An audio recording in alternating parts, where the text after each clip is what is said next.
Most of you will think this is a LARP, but I walked 50 years into the past. 50 years, I tell you. Gather round, and I'll share my tale for a bite of bread and a sip of ale. Where I come from, there's a short bridge. An overpass, really, for trains, but no train has run along those tracks in over 40 years. Still, a road does run that way, though few are known to take it now. This particular road dips down under the bridge and slants back up on the other side, and that's the divider between the new business district and the old. And the old district is nothing now but leaning warehouses rusting in the sun. These are the hollow shells of what used to be the factories. Their glory has faded now. They stand or lean tired and old and empty. Empty like my own belly, say. A road runs that way, though few are known to take it now, and yet I did. Don't ask me why. I suppose it was the hunger. Hunger makes a man do dangerous things. And bad for me, I had just spent my last dime on a sip of whiskey. The winter bites where I come from, and whiskey is the only thing that bites back. But how hungry I was, and an old beggar like me is not likely to garner sympathy in the new business district. No sir, no sympathy at all. And so it was that I took that lonesome road, and it dipped, as I mentioned earlier, down into the belly of the bridge, into the growing darkness. But when the road was darkest, there came a sound. From that old, dying part of town, from that district where both machinery and man had long ceased their labor, there came a living sound. At first, it was faint, but as I was coming out of the darkness into the cold sunlight of the old business district, I heard it loud and clear. It was the whirring and gasping and thrumming of the factories. I could not believe it. For a moment, I wondered if the cold had gotten me. Maybe it had gripped my body in the cold dark heart of the bridge, and I was dead, or dreaming, on the frozen road. That part of me said, go back. Nothing good can come from this. And I very nearly did. Only something pulled me forward, a certain rumbling of the earth, and then a whistle, so loud and piercing that I gave a start. But I knew what it was, and I rushed forward in disbelief. As I came out from under the rumbling bridge, I looked up, and what should I see but a train. A shining, magnificent, howling train on those old, forgotten tracks, in that old, forgotten part of town. I could scarcely tear my eyes away, but when I did, I saw the factories. They all looked new, no longer leaning and tired and sad, but gleaming in the winter sun, tall and proud, and then a second whistle blew from inside one of the buildings. The sound seemed to pull me towards it. I rested my hand on the fence surrounding the factory and watched as a horde of men came piling out, sweating and covered in soot, and laughing. Part of me was afraid to move.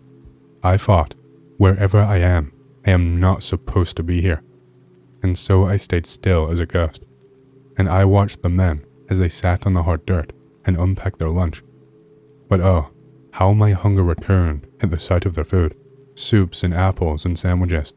I think the rumbling in my own belly drowned out the rumble of the train, and it made me forget all about where I was. Fine day for a feast, the words came out without me wanting them to. For a second, it sounded like I was hearing someone else's voice. But then the men looked over at me, and I knew it was me that had spoken. Plenty to go around, old-timer, one of the men shouted back. Well, I said, I don't suppose it would do me any harm to break my fast. The men waved me over, and I stepped through an entrance in the fence. A man handed me a sandwich. I'll tell you, friends, there is no spice or seasoning in all of God's creation like hunger. When I bit down into that mayonnaise and bologna on white, the little hairs on the back of my neck stood up, and I felt my belly smiling. Another man opened a small cooler and pulled out a crisp bottle of beer, which he handed me, and we all drank and swapped stories. I told the one about the time St. Peter's Episcopal gave me a new suit of clothes and a fresh shave and a shower. That very same afternoon, I happened to walk past a cook-off. Someone mistook me for one of the judges. I was looking rather spiffy in my new clothes. I made the rounds that day, I'll tell you. By the time the real judge showed up, I was good and full, and well on my way out that door. That one got a good laugh, and one of the men said, "You're a mighty fine storyteller, old-timer." Truth be told, that can be just as nice as a good meal. A man can live on that sort of bread let me tell you. Well, of course, the hour flew by, as time does. The factory whistle blew a second time, and I watched the men pick up their lunchboxes and trudge off back to work. They all waved to me as they went, and urged me to come back the next day. A good story pays around here, I said, if you don't mind the wages. I told them bologna and mayo makes a fine paycheck for a man like me, and the men disappeared, and once more I was alone. I think it was the beer, or maybe it was the meal. I had not eaten in days, but despite the cold, I drifted off to sleep. It could not have been more than a few minutes, but when I opened my eyes again, the sounds of the factory had faded. The building itself was now a shadow of what it had been, dilapidated and creaking in the wind. That wind, it really picked up. I found myself jumping to my feet, no small feat for a man of my age, and wobbling back for the shelter of the bridge. I would have taken refuge in that factory, except that only part of that damn building, of that old building, was the massive lock and chain that some artistic soul had used to decorate the entrance. And so it was that I found myself, without wanting or even meaning to, walking back towards the new business district. I kicked around for a bit, looking for an out-of-the-way place to rest my bones, a place warm enough to sleep, where the men in suits can't see me from their glittering towers, blemishing their city with my presence. I found a little spot behind a dumpster. I leaned against it and closed my eyes, but as I did, I found the scene replaying itself. The factory whistle, the bologna and mayo on white. The memory pressed into my thoughts like a shiny quarter. I thought of the men, sharing their simple meals with me, laughing with me. I thought of the train rumbling on its tracks, and I found myself looking out at the new business district. From there, I saw the light rail, a new addition to the city. It was packed to the gills with colonies of commuters. All of them held briefcases full of plans. Plans for the city, plans for the future. Looking out from behind my dumpster, I knew that there was no place in that future for an old-timer like me. There never was. I leaned back and closed my eyes again. I let the scene replay itself on a loop, like a film reel in my mind. I wondered if maybe, somehow, it's possible that those men are still there, having lunch to this day. Somehow, maybe, they always will be. They'll always be there, 50 years ago, in the old business district, with all its noise and toil and sweat and soot, and hope. If they are, I'd like to think they'll wait for me. I'd like to see them again someday. Thanks for the bread and the ale, friends. Hey, I hope you've enjoyed the story so far. If you do and you want to hear more, please leave a like and subscribe to my channel, and leave a comment down below, as it lets the algorithm know that you like my content and it promotes it to more people. My goal for the channel is to hit 50,000 subscribers, and we're closing in fast, so thank you, and back to the stories. My father was a military man, retired back in '95 from the Navy after 20 years of proud service to our country. But before that, we moved often. Every 3 to 4 years or thereabouts, we'd pack up and get shipped off somewhere new. Early 1989, a wonderful opportunity arose and my dad took it. A 16-hour flight later, and we were stationed at NAS Sigonella, Sicily. I guess I was about, 10 or 11 at that time. Those years were blurred, save those pinpricks of memory that still haunt me, that still plague my dreams from time to time. Our first home, there was an apartment in a complex called Bellavista, far from the naval base. There was a waiting list to move into base housing that generally ran for about a year and a half's wait. Until your time to move, you had to live amongst the locals wherever you could. Bellavista was a beautiful place. We lived on the upper floor of the complex and had a wonderful view of the countryside off our back balcony. At night, one could look up into the night sky and see a thin trail of fiery red lava slowly ebbing from the still active Mount Etna, and in the morning, everything left out in the open was often found to be blanketed ever so slightly in volcanic ash, almost like a light dusting of snow. But naturally, as perfectly nice as Bellavista was, it wasn't meant for us for long. The landlord's daughter was pregnant, engaged, and homeless. Guess who got the boot? So we moved, with the landlord's assistance, into another home, Mata S. Anastasia, a little cobblestone-streeted town near Catania and much closer to the Navy base. The day we drove up to the new place, I felt ill. Of course, nothing was thought of this at the time, but I'd swear in retrospect, I was being told something. The place was a 3-story house with an apartment on each floor. I really don't remember the neighbors, but both were similarly Navy families, and I can imagine I pissed them off a lot with the screaming. Dad unlocked the door and proceeded into the small entryway. The cobblestone street gave way to a marbled floor entrance and a matching set of marble stairs up to the 2nd floor, which was our new home. The place was stunningly beautiful. Marble floors, glass French doors into the living room area, balconies attached to nearly every room, save the one that was to be mine. Clawfoot bathtub, bidet, all the modern conveniences expected of a home in Europe. I walked into the room that was going to be mine. Small, simple, square, and quite cold. To the left, at the end of the wall, was a door covered with a presania, basically a form of window blinds made from heavy horizontal flaps that was operated via a cloth strap attached to the wall. I pulled it up to see that the door was mostly glass, and beyond it was a very small room lined with brick along the floor and walls. I opened the door and stepped into the room and looked up to discover the room extended all the way up through the 3rd floor and up to a hole in the roof. There was no covering on the hole either. It went straight into open air. The shaft allowed a fair amount of light to shine into the only room in the house without a window in it, which I thought was pretty damn cool initially. A chill seemed to come from the room, despite the glaring sun nearly directly overhead. It was then that I heard the first whispers. Like, if you were to take a wire brush and softly rub the stiff bristles against your jeans. At the time, I attributed it to echoes off the brick, but I could not help but feel weird about it. It wasn't coming from any discernible direction or source, but it surrounded me like a blanket, as if sound could be tangible and touchable. It pressed in gently on my ears like pressure on an aircraft ascending or descending. I turned to leave, and I noticed a glinting drain in the middle of the floor. It was obviously for rainwater to drain away, but my nausea increased when I saw it. My stomach gnawed at itself as I ran out of there, and I swear, I saw the drain cover jiggle a bit on my way out. I lowered the persiana quickly and rejoined my family in the living room, shaking and sick as a dog. Now, granted, a little brick room was far from the norm for paranormal ghostly stuff, but try telling that to whatever was in there. Christ. For weeks and weeks, I get up the nerve to open the persiana in broad daylight and risk a peek, only to stumble back from the door, sick as all hell, to my stomach and trembling. I tried telling my parents, of course, but an 11-year-old's ramblings about a scary brick room generally get chalked up to too many Freddy and Jason movies. The whisperings rarely stopped at night. They were persistent from the time I laid down until I finally forced myself into slumber.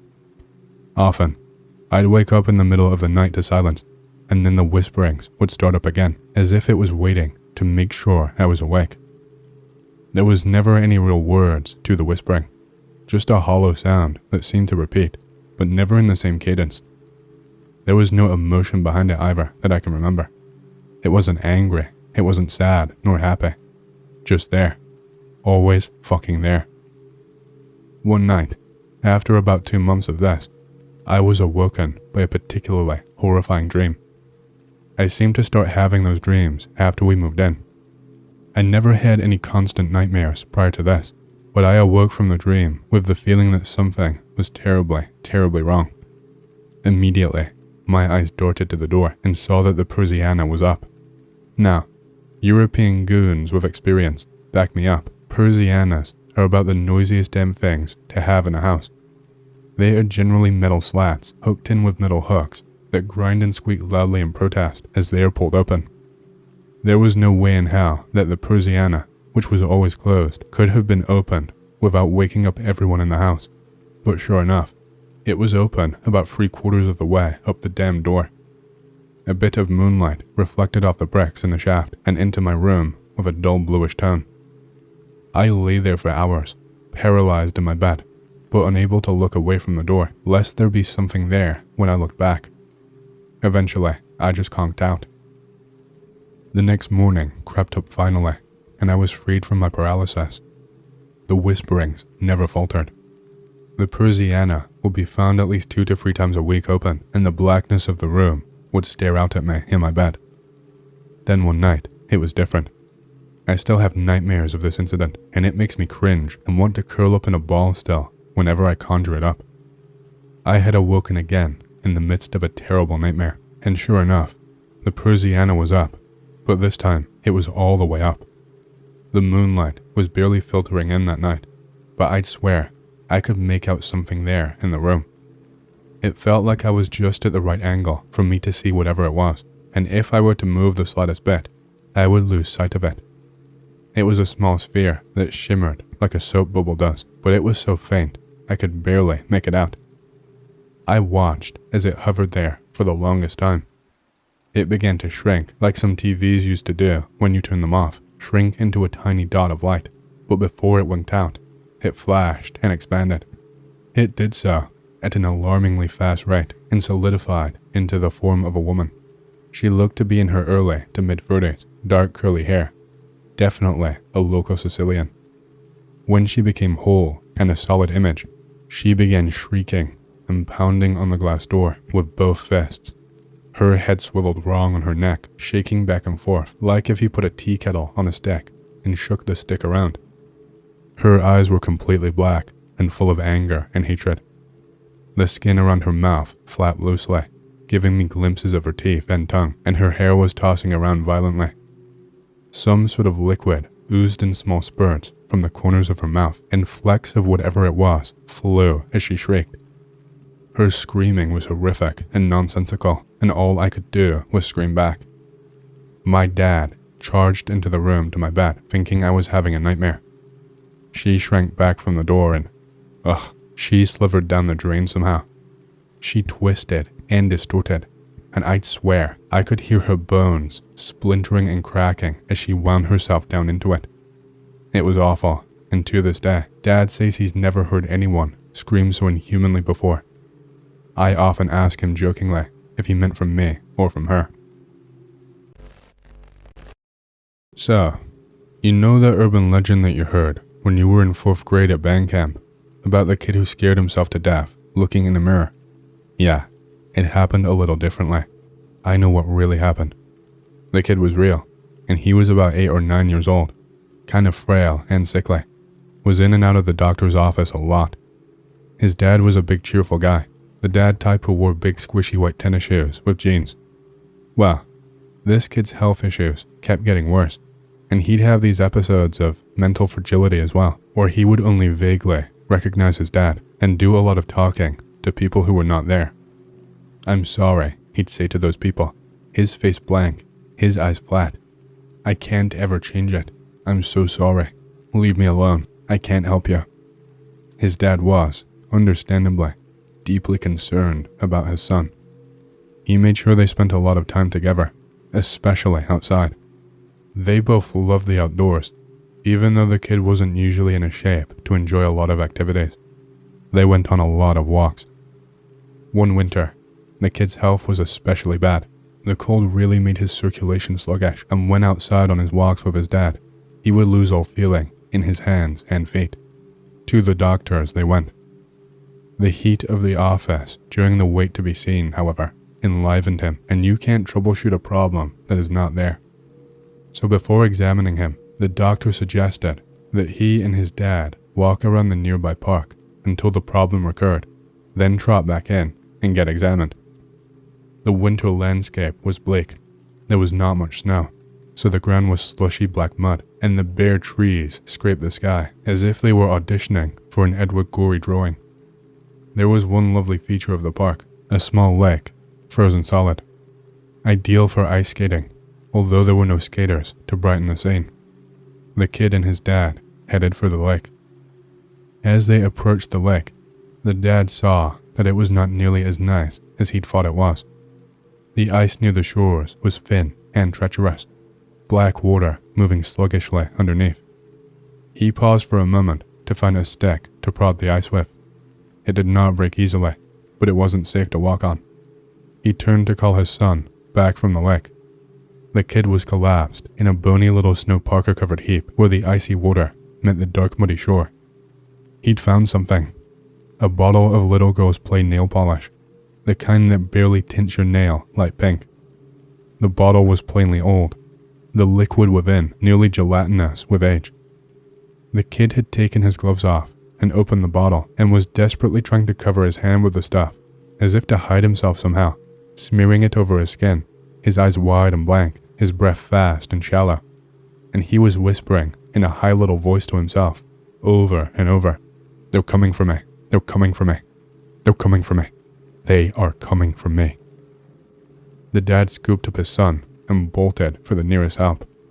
A neighborhood bordered the park, and a house with windows lit against the winter dusk was far nearer than the hospital. He pounded on the door, frenzied with fear. The boy's whispering had stopped, and he had his eyes tightly closed, shivering convulsively, barely breathing. The door swung open.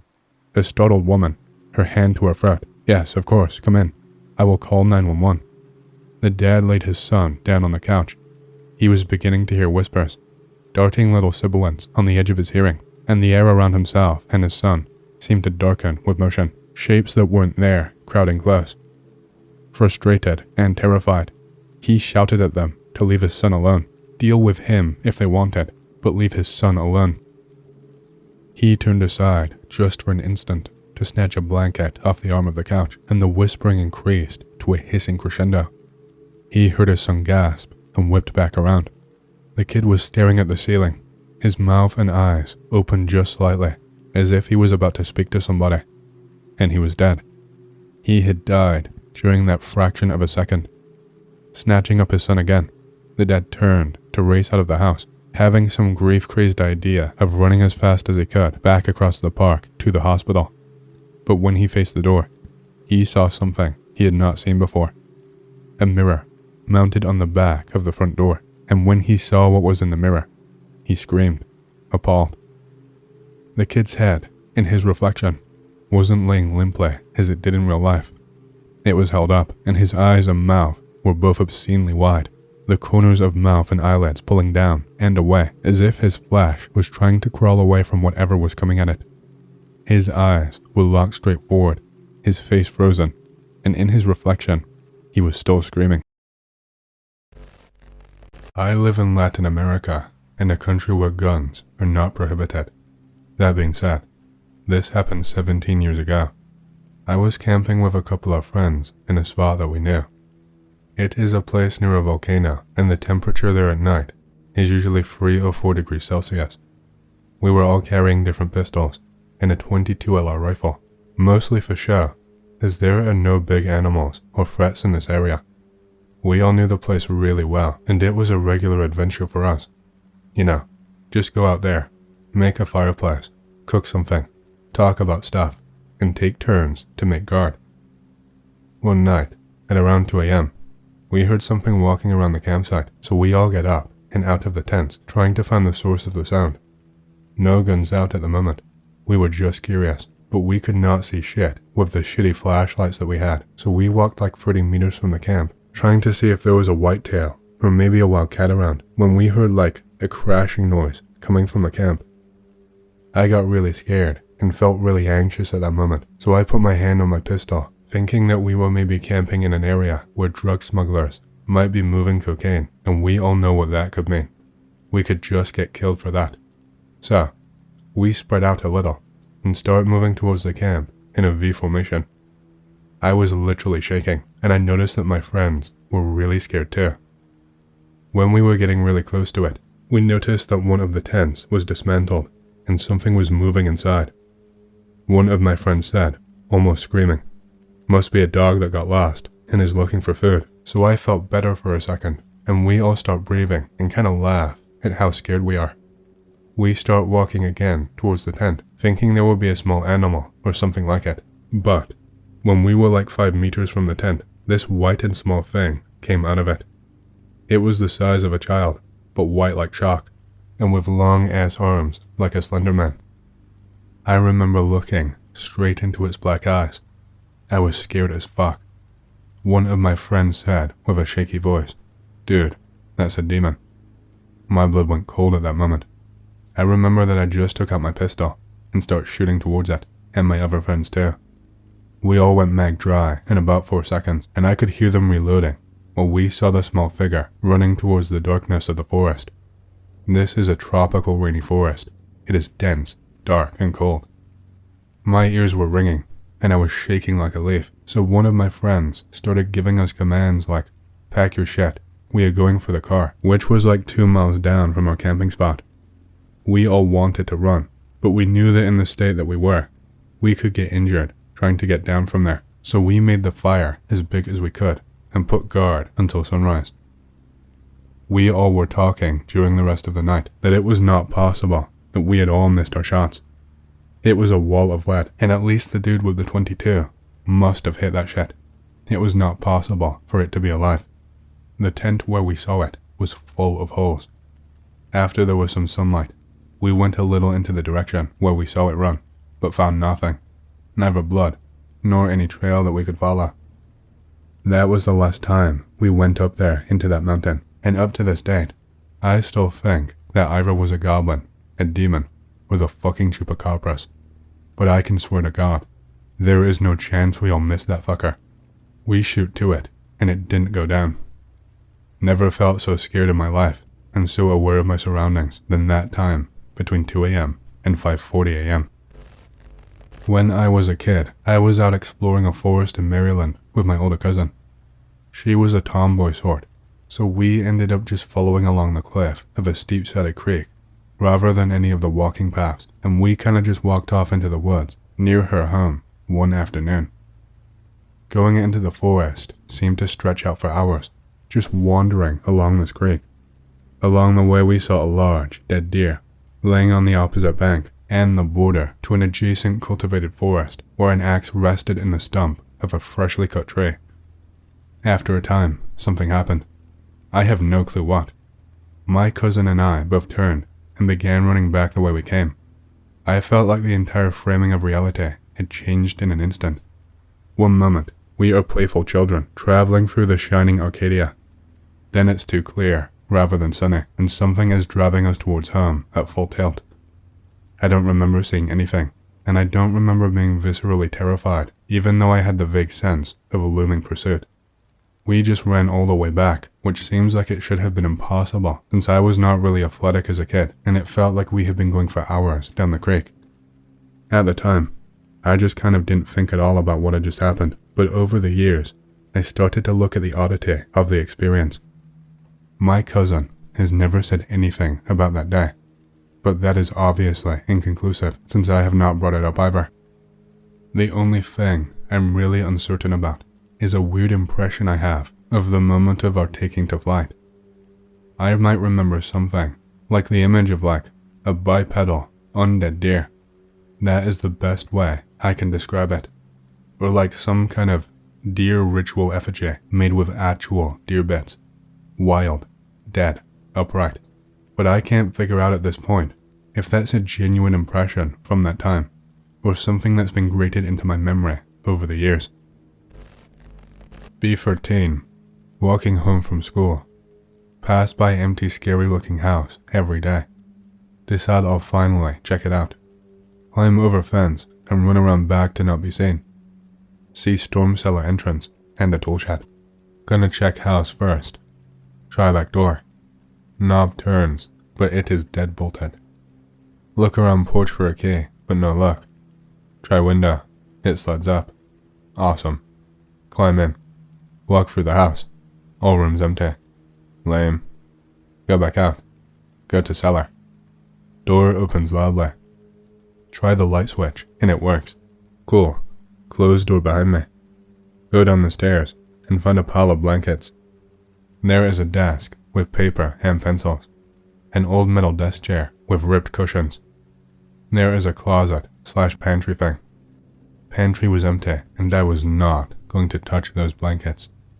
Go over the papers. Start looking through them. Just crude drawings of naked women. Here's cellar door open. Oh crap. I hide in closet, no matter how cliché it seems. Peek through the crack in the doors. I can see the entrance and half of the desk.